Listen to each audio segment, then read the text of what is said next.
was not the leader. And we were staying in the just outside of Jerusalem, Arab sector, and a cheap hotel.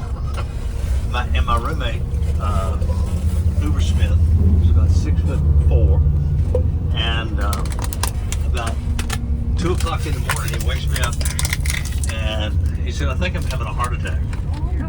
And so I call an ambulance, and these two Arab guys show up, and the stretcher, you couldn't get it on the elevator. So I set him in a chair, and because I'd driven ambulance for 3 years when I was running from the Lord, so I knew what to do. Anyway, we get him down and put him on the stretcher. It was a little Toyota ambulance, and I had him fold his legs up so we could get him in. And they wouldn't ride. They wanted me to ride it back with him, so I'm trying to keep him calm. And we're going up the Mount of Olives. I'll show you the hotel. I mean the hospital when we go up the mountain. Anyway, and I'm just trying to keep him calm. But we're going to be there shortly. And as we're going up the Mount of Olives, the back door, and the stretcher's not hooked. I'm trying to hold this. Oh, it's not moving around. The back door of the ambulance comes open. Oh my word. And I got both feet like this against the door, holding the stretcher, saying, "Calm down, Hoover." So we finally get him to the hospital, and we go into the ER. I stayed with him, and they get him stabilized.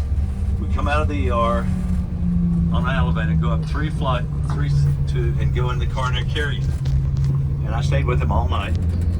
And I took the day off the next day and got some sleep. But anyway, I don't know what you think about this, but I know it happened. He had a cardiac arrest, and this is how he described it. He said he was hovering over the bed, watching them work on him. And he said there were 2 Arab nurses that had been really nice to him, and he didn't want to leave without thanking them. And he described exactly, one was sleeping in this, he said it looked like a closet with a bed and one little table with a pitcher of water on it. And the other one was counting out medicine where they keep the medicine. And so he's telling me all this stuff. I said, let me see if I can check in. At first they didn't want to say anything to me about it because they'll try to sue them. And finally I convinced them. And the one lady had worked a double shift and had to be back the next day. And so she just had to sleep in the hospital. And she showed me the room. It's exactly the way he described it. And the other one, where she was counting up medicine, was, he said it looked like chicken wire with a little lock on it. And I went in, and it was exactly, so I still don't understand any of that, but I know that it happened. So it was a, unbelievable experience. So anyway, it's not quite over yet. So he finally convinced the doctor to let him fly home with us. So we get to New York. We flew out of Kennedy. We get to New York, and we had missed our flight. So they put us in this motel, and it had bulletproof glass where you check in.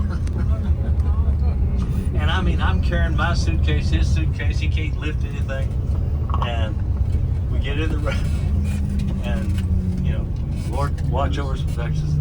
And next morning, we get up to leave. Did it fall? And I left the key in the door all night. So we got home safe. What happened to his heart? Huh? What happened to his heart? He had a heart attack. Did he recover that? Yeah. He died several years ago, but yeah, he lived a good, productive life. After that, he was a pastor. No, I was not in the hospital room to be arrested. He was telling me, I went back the next day to check on him, found out